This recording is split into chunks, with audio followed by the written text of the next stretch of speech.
எத்தனை பேர் கலந்துக்கிற மாதிரி சொல்லியிருக்கீங்க இந்த இதில்? அது அரசு விதிமுறைக்கு ஏற்ப கலந்து கொள்ளப்படும். சார் இப்போ வந்து பார்த்தீங்கன்னா மதிமுக இருந்த நாஞ்சில் சமத் கூட இருக்காரு. இப்போ முன்னாள் அமைச்சர்கள் முன்னாள் இருக்கவங்க ஏதாவது வர்றதுக்கு வாய்ப்பு இருக்கா? பொறுத்திருந்து பாருங்கள் என்ன நடக்கப் போகிறது என்பதை நீங்களும் காணப்போகிறீர்கள். அன்றைய தினம் ஏதாவது முன்னாள் அமைச்சர்கள் சேர வாய்ப்பு இருக்கா? ஏன்னா நீங்கள் கோவிட் திருமணப்போ வந்து சொன்னீங்க பல முன்னாள் அமைச்சர்கள் வந்து சேர வாய்ப்பு இருக்கு. 14ஆம் தேதி தான் சொல்லியிருக்கிறேன். அன்னைக்கு சேரக்கு வாய்ப்பு இல்லை, 14ஆம் தேதி பொறுத்திருந்து பாருங்கள். சார் இப்போ நம்ம நான் உன்னை சொன்னேன், நீங்கள் சொல்லிடுவீங்க. நீங்கள் சொன்னீங்க அங்கே ஆளை போய் உட்கார வச்சுட்டு வெளியே போகிற கூட மாட்டாங்க. சார் இப்போ வந்து இது கூட்டணியில் அம்மா மக்கள் முன்னேற்ற கழகம் வர வாய்ப்பு இருக்கா சார்? பேச்சுவார்த்தை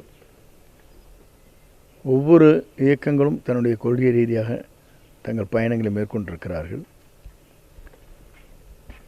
அவரவர்களும் ஒரு நல்ல இயக்கத்தோடு, அதுவும் புதிதாக உருவாக்கப்பட்டிருக்கிற நல்ல மனதோடு அவர் தமிழக வெற்றிக் கழகத்தினுடைய தலைவர் வருகிற போது தமிழ்நாட்டில் ஒரு மாற்றங்கள் ஏற்படும் என்று எண்ணங்கள் எல்லோருக்கும் இருக்கிறது. அந்த அடிப்படையில் ஒவ்வொருவரோடு பேச்சுவார்த்தை நடத்துவதற்கும் வாய்ப்புகள் இருக்கிறது.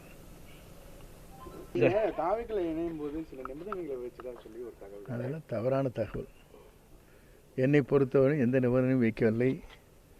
என்னை யாரும் உந்திச்சு இங்கே அன்றைக்கு நான் சொல்லிட்டேன், நிபந்தனை வைத்து ஒரு இயக்கத்தில் யாரும் இணைந்து விட முடியாது. மனம் இருந்தால் மார்க்கம் உண்டு.